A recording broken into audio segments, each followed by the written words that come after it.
આજે આપણે બનાવીશું કાચી કેરીનો છુંદો જે 10 જ મિનિટમાં બની જાય છે।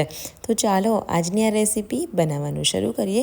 સૌથી પહેલાં તમારે કાચી કેરી લેવાની છે। અહીંયા આગળ મેં રાજાપુરી લીધી છે, તમે અહીંયા આગળ તોતાપુરી કેરી લઈ શકો છો। હવે એને આ રીતે છોલી અને છીણી લેવાનું છે।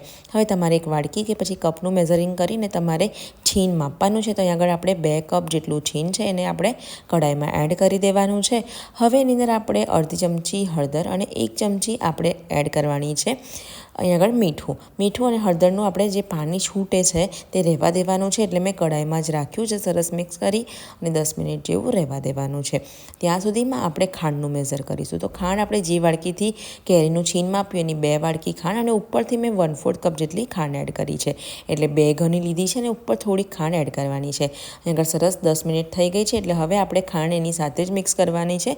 સરસ હવે મિક્સ થઈ ગયું છે, તો હવે ગેસની ઉપર આપણે આ કઢાઈને મૂકી દેવાની છે। આ રીતે બબલ્સ આવવા મળ્યા છે એટલે 1 તારની ચાસણી થઈ ગઈ છે। ટોટલ 10 જ મિનિટમાં આપણો આ છુંદો તૈયાર થઈ જશે। 10 મિનિટ થઈ ગઈ છે। હવે ઠંડુ થઈ જાય એટલે તજ અને લવિંગ અને લાલ મરચું પાવડર એડ કરી સરસ મિક્સ કરવાનું છે। તો આપણો આ છુંદો બનીને તૈયાર થઈ ગયો છે।